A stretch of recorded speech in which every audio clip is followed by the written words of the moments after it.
Hey everyone, welcome to another session of the Daily Elastic Byte. And today we will use App Search and the crawler. The crawler is kind of a relatively newly added feature to make it really easy for you to crawl websites. And we will use that one in combination with Elastic App Search and a super small application to query this data. So let's get started.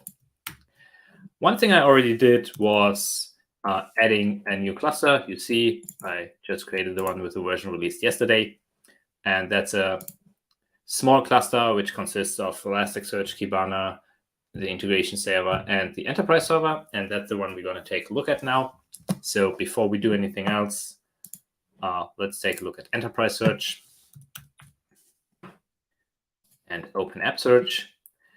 And this is basically our completely bare bones empty setup. And what I did here is I have another Spring Boot based application that consists of application properties. So these application properties require us to connect to the App Search node. And there's a so-called engine. An engine is basically the way of storing data within App Search. So let's create this web crawler engine. And the next thing that we can do is decide how we would like to index data into this engine. And we could use the API, we could just upload some JSON, but I would like to use the crawler today. So let's select the crawler, and as a domain, I will just use my personal domain. That's a super small static site with a couple of blog posts. And the next thing that happens is that the crawler makes sure that we can actually connect to the website, that there's no indexing restrictions like a robots.txt, and that this data can be indexed. If everything is working, we can add that domain. And with this, the domain is added to our engine. The next thing we actually can do is we crawl all the data within all the domains. So you can add more than one domain to your engine. But for now, we just crawl this and let it run in the background while we will set up our application. So while this happens, we can take a look at credentials and configure this in our Spring Boot-based application. So what we need to do is we need to configure the endpoint. Just copying this, pasting it here. And we need to configure the so-called keys. So there's a public and a private search key. The private one allows you to index data, add documents, things like that. The public one is merely meant for searching. And that one can also be used within the browser. I will have an example to show you that in a minute as well. So we update the keys over here. This requires 2 updates because it's used in the browser and in the backend of this application. And with this, we can basically start our little Spring Boot application. That usually starts rather fast. So yeah, it's already up and running. And while this application could have been starting, which already is happening, we can take a look at our engines and look at the web crawler engine, maybe just get an overview over here. And the overview should show us that there's like 58 documents indexed. That's about the number of pages I have on that domain up and running. So this looks good. The next step that we would need to do is opening up and trying to execute a search. So I have 3 different implementations here. The first one is kind of the Google-based search. You type in a term, you execute a search, the results are rendered on the backend and returned to the browser.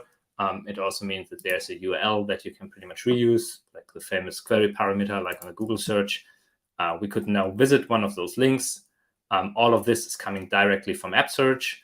And there are now different implementations of this. This is basically using a small JavaScript library called HTMX, which allows you to replace fragments on the website. So when I type secomp over here now, and I could search for secomp and Linux, and we'll get back those 2 documents showing that this is kind of a special library that only executes a search if you haven't typed for some time. So while this happens, one of the advantages of App Search is that you get direct inserts of what your users are searching for. So when we take a look at analytics over here, we see, okay, we've run 4 queries. We search for secomp, secomp and Linux, and secomp and. And the last example I want to show for some more features in there is the client-side based search. So every search I'm executing here, it's completely run on the within the browser. So we are basically creating an app search client within the browser using our public search key over here. And that one is basically not sending anything to my Spring Boot application. And the part here is based on Alpine.js. You see some non-HTML text here, which is all the Alpine.js syntax, which just renders out the result the same way it came from the server side. So again, when we search for seccomp and Linux, we will get the same results. We could also search for Crystal, a programming language I find pretty interesting. And there's one more feature that I only added to this browser-based search, and that is tracking. So a nice feature is like when I click this link and I end up on my website, that this clicking of this link is tracked, and it's also linked to the search term. So when we go back to analytics, we need to go to analytics and see that there are now way more queries, because you can see that everything I type is actually executed as a query, because I don't wait until the user has stopped typing in my second implementation. But that's not updated. Let me quickly try this again. So with this link, again, I'm opening a page, and the tracking of this should now have happened. Yes, so there's the tracking of this link, which I've clicked, and you can see here, okay, so the search term was seccomp, and the document that was actually opened is also seen. So you have a direct correlation between the document that had been searched for, a search term, and a link that has been clicked. And this allows you to create some analytics, like what are my users searching for and what are they really clicking, if you have something like a product-based search engine, or also in this example. And yeah, that was a short introduction. The one thing I really wanted to show off is like how fast you can basically start with indexing your own content by setting up a crawler that basically searches your website. And that's about it. Like in this example, it's not an intranet. It was merely a website that was open to the public and there was search, but still like getting up and running within Elastic Cloud using this web crawler.